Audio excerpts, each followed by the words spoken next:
தெய்வத்தின் குரல் மூன்றாம் பாகம் காந்தர்வ வேதம் 64 கலைகள். சதுஷ்டி கலா, அதாவது 64 கலைகள் என்று ஒரு கணக்கு சொல்வதுண்டு. இந்த கலைகளாக கூட அம்பாள்தான் இருக்கிறாள் என்பதால் அவளுக்கு சஹஸ்ரநாமத்தில் சதுஷ்டி கலாமயி என்று ஒரு நாமா இருக்கிறது. இந்த 64இல் மேலே சொன்ன எல்லாம் வந்துவிடும். லலிதா சஹஸ்ரநாமத்துக்கு பாஸ்கரராயர் என்கிறவர் பண்ணின பாஷ்யம் ரொம்பவும் முக்கியமானது. அம்பாளுடைய அனுகிரகத்தால் எல்லா துறைகளிலும் ஆச்சரியப்படும்படியான வித்வத் உள்ளவராக இருந்தவர் இந்த பாஸ்கரராயர். இவர் 64 கலைகள் என்னென்ன என்று பல புராதன நூல்களை ஒப்பிட்டு பார்த்து தம்முடைய பாஷ்யத்தில் இன்னவென்று வரையறுத்து சொல்லியிருக்கிறார். வைதிக மதத்துக்கு ஆதாரமாயிருக்கிற வேதம், வேதாங்கம், உபாங்கம், உபவேதம் என்கிற 18 வித்யாஸ்தானமுமே இந்த கலைகளில் வந்து விடுகின்றன. ஷட் தர்ஷனங்கள் என்பதை சேர்ந்த சாங்கியம், யோகம் முதலான ஆத்மார்த்தமான மற்ற சாஸ்திரங்களும் வந்து விடுகின்றன. ஆனையேற்றம், குதிரை ஏற்றம் இவையும் வருகின்றன.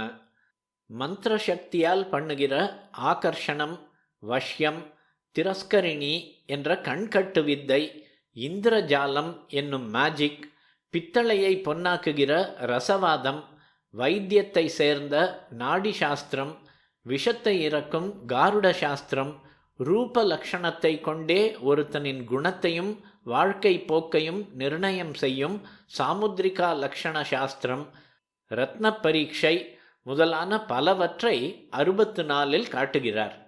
இதில் அழகுணர்ச்சி, ரசிக மனஸ், இந்திரிய இன்பம் முதலியவைகளை பூர்த்தி பண்ணுவதாகவும் பல இருக்கின்றன.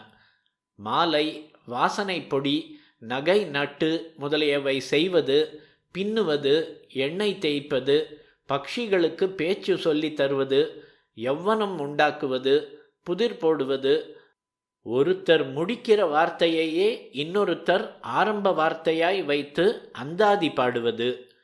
அந்த ஆதி என்பதே அந்தாதி. அந்த முடிவு, ஆதி ஆரம்பம். ஒருத்தர் ஒரு ஐடியாவை ஒழித்து பாதி மாத்திரம் சொல்லிவிட்டு விடுவதை இன்னொருத்தர் புரிந்து கொண்டு பாக்கியையும் சொல்லி கவிதையை பூர்த்தி செய்வதுதான் சமஸ்யா பூர்ணம் என்று இந்த கலைகளில் பல இருக்கின்றன. இவையும் காந்தர்வ வேதத்தில் வருவதாகவே வைத்து கொள்ளலாம்.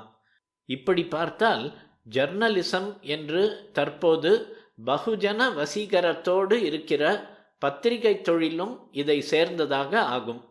மொத்தத்தில் விசித்திரத்தை காட்டுவதெல்லாம் காந்தர்வ வித்தைகள் எனலாம். மேஜிக் தான் விசித்திரம் என்றில்லை. வார்த்தை விசித்திரமாய் பேசுவது, எழுதுவது, ஸ்வர தாள விசித்திரமாய் பாடுவதும் ஆடுவதும், ரச விசித்திரங்களை காட்டி நடிப்பது எல்லாமே விசித்திரம்தான்.